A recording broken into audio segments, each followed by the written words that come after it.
stop.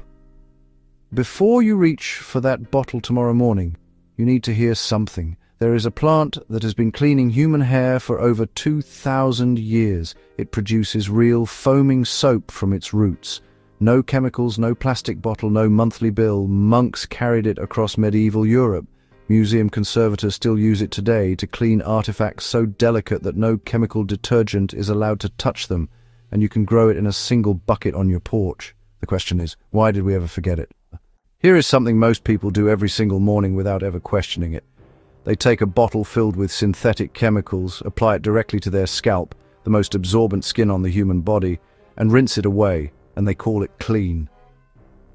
But here is what the research actually shows. The primary cleaning agent in most commercial shampoos is called sodium lauryl sulfate, SLS. You'll find it on nearly every label. It's cheap, it foams aggressively, and it strips the scalp of something called the acid mantle, the thin protective barrier your skin produces naturally to keep bacteria out and moisture in. When that barrier is stripped repeatedly, day after day, year after year, the scalp overcompensates. It produces more oil, more sebum, which makes your hair feel greasy faster, which makes you shampoo more, which strips the barrier again. It is a cycle, and the industry profits from every turn of it. Studies published in peer-reviewed journals have documented how SLS penetrates not just the outer skin layer, but the underlying tissue beneath it. And for those of us after 50, where scalp sensitivity, thinning hair, and inflammation are already a concern, this matters more than most people realize. SLS was not developed for your scalp. It was developed as an industrial degreaser, a floor cleaner. It was repurposed for personal care products in the mid-20th century because it was inexpensive to produce at scale. And that decision, made in a boardroom, not a laboratory, changed the way the entire world washes their hair. In 1996, a landmark study published in a major pharmaceutical journal measured how deeply SLS penetrates into skin after topical application. The findings were clear. It doesn't just sit on the surface, it moves. And long-term repeated exposure has been linked in multiple studies to scalp irritation, accelerated hair follicle sensitivity, and disruption of the skin's natural microbiome. The microbiome of your scalp, like the microbiome of your gut, is a living ecosystem. It keeps dandruff in check. It controls inflammation. It protects the follicle. Strip it twice a day with a synthetic surfactant, and you get dry scalp, brittle strands, and hair that looks healthy in the commercial, but breaks in your hands. Stay with me, because what I'm about to show you has been solving all of this for over 2,000 years, and it's growing right now in gardens and containers across the world.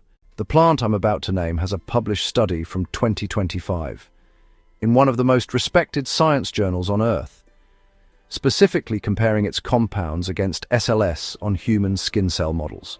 The results were striking, and the plant, it costs nothing. You grow it yourself once. It is called Soapwort, botanical name Saponaria officinalis, and, well, the name really tells you everything you need to know. The word saponin, that natural compound responsible for its cleaning power, actually comes directly from this plant. Soapwort roots contain dense concentrations of saponins. These are genuine surfactants, structurally similar to the synthetic foaming agents you find in commercial shampoo, but produced by nature, in a form the body already knows how to interact with.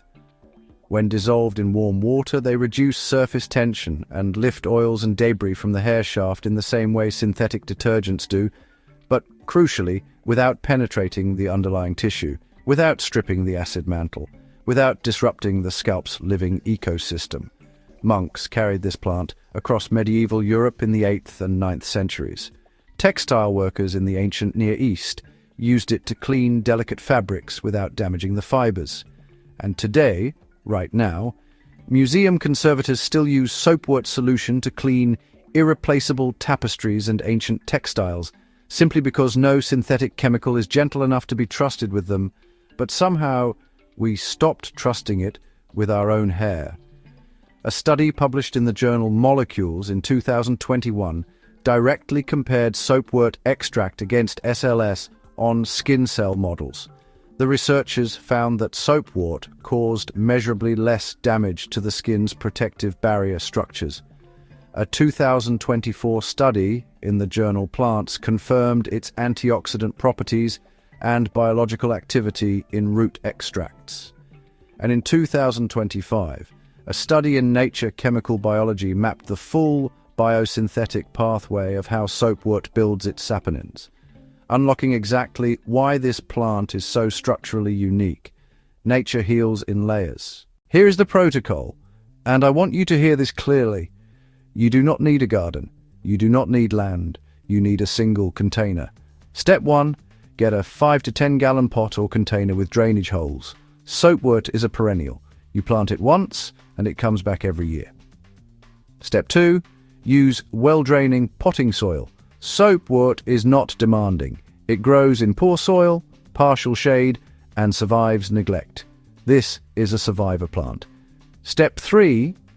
Plant seeds or a small division in early spring. It reaches full growth in one season. By summer it will flower. Small pink blossoms that have been recognized across 2 continents for 1,000 years. Step 4. Harvest the roots in autumn when the plant goes dormant. Wash and chop them. Simmer 1 tablespoon of chopped root in 2 cups of water for 15 minutes. Cool. Strain. That liquid is your shampoo. 1 plant, 1 harvest, 1 pot.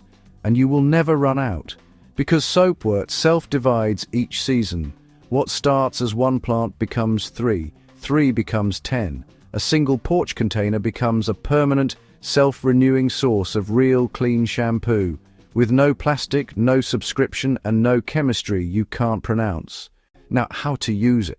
This is not complicated. Wet your hair fully with warm water. Apply 2 to 3 tablespoons of your soapwort liquid directly to the scalp. Massage gently for 60 seconds. You will notice a soft lather, not the aggressive foam of SLS, but real, natural surfactant action. Rinse thoroughly with cool water. Cool water seals the hair cuticle, something hot water opens, and commercial conditioners try to close artificially.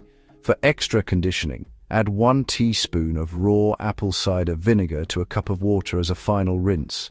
This restores the acid mantle that your scalp already wants to maintain. 2 ingredients. 0 synthetics. Your hair will adjust within 2 to 3 weeks as your scalp rebalances its natural oil production. Those of you watching right now who have been dealing with dry scalp, thinning edges, or hair that breaks easily, give your scalp 30 days. Let it remember what clean actually feels like. For thousands of years, the pharmacy grew outside. It did not require a label. It did not require a subscription. It grew in a pot, in a garden, by a river.